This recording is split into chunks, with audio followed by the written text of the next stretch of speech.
रुला देने वाली story, sad story in Hindi. नमस्कार दोस्तों, आज की इस सैड स्टोरी की हिंदी में हम कल्पना की दर्द कहानी बताने वाले हैं। कभी कभी अपनों के लिए अच्छा सोचना कभी बुरा बन जाता है, हमें पता भी नहीं चलता। कल्पना के साथ भी कुछ ऐसा ही हुआ हो तो आइए अब जानते हैं कि क्यों है कल्पना की दर्द भरी कहानी।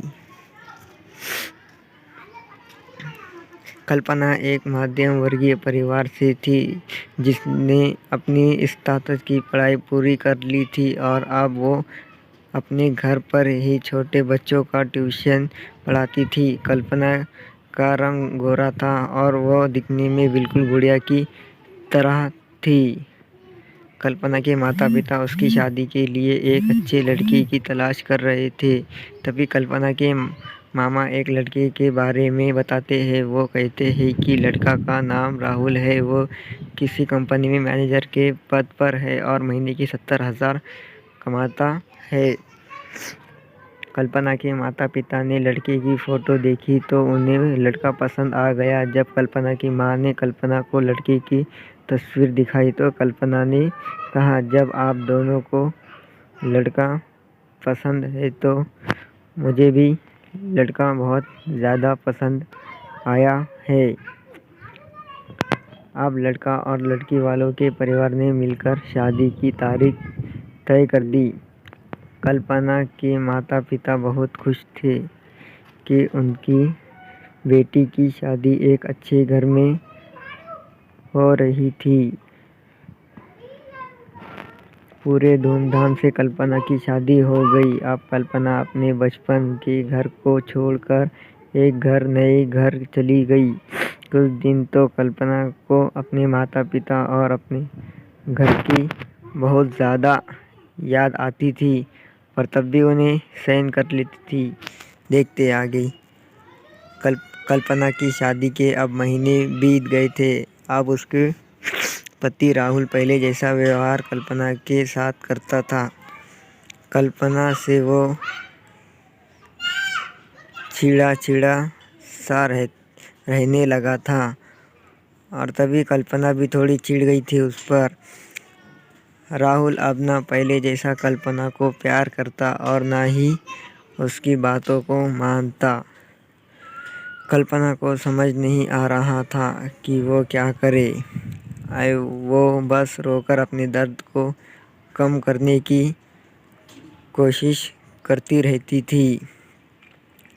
एक दिन कल्पना को पता चला कि राहुल सिगरेट पीने के बहाने छत पे जाता और किसी लड़की से बात करता है। जब कल्पना ने राहुल से पूछा कि आप रोज़ाना छत पे जाकर किससे बात करते हो, तो इस पे राहुल ने जवाब दिया कि वो मेरे ऑफिस का फ्रेंड है, बस उसी से बात करता हूँ और तुम अपना काम से मतलब रखो, ज़्यादा CID बनने की ज़रूरत नहीं है तुम्हें। होली का दिन था। राहुल के कुछ दोस्त उसके घर आए थे।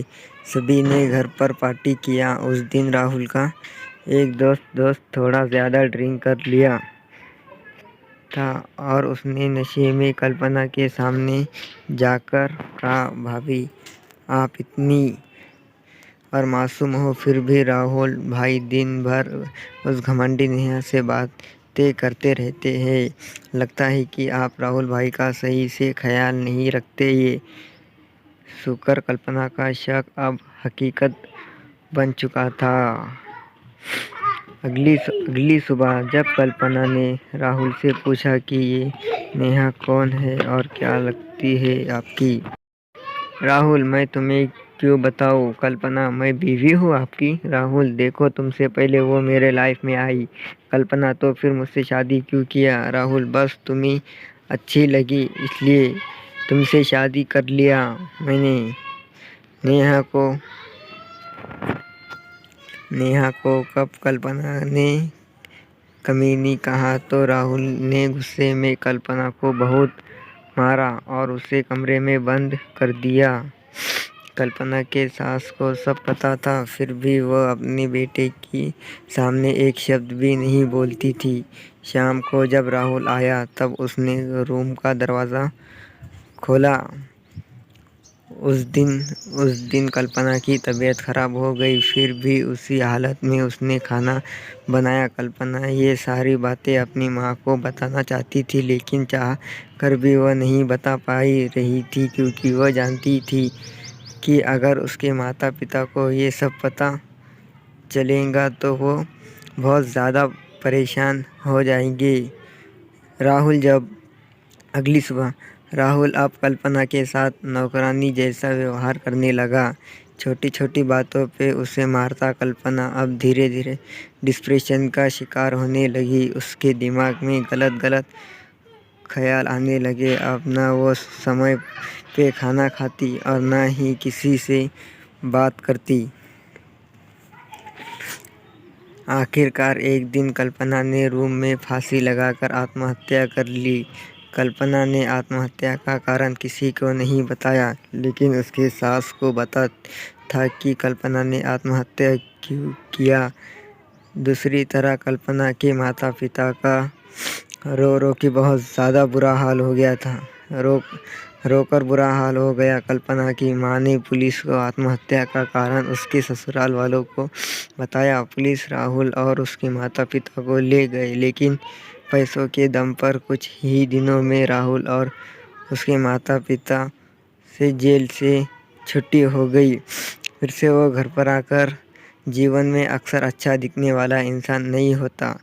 उसके अंदर कहीं ना कहीं बुराई छुपी होती है और वो बुराई किसी की ज़िंदगी को बर्बाद कर देती है। कुछ ऐसा ही कल्पना के साथ हुआ। के साथ लाइव टेलीकास्ट में। तो दोस्तों आपको ये सैड स्टोरी इन हिंदी कैसी लगी, आप हमें कमेंट के माध्यम से बता सकते हैं। अगर आपको ये दर्द भरी स्टोरी पसंद आई हो तो इसे अपने दोस्तों के साथ और अपने फैमिली के साथ ज़रूर ज़्यादा से ज़्यादा शेयर करें। तो मिलते हैं नेक्स्ट कहानी में। चलो बाय।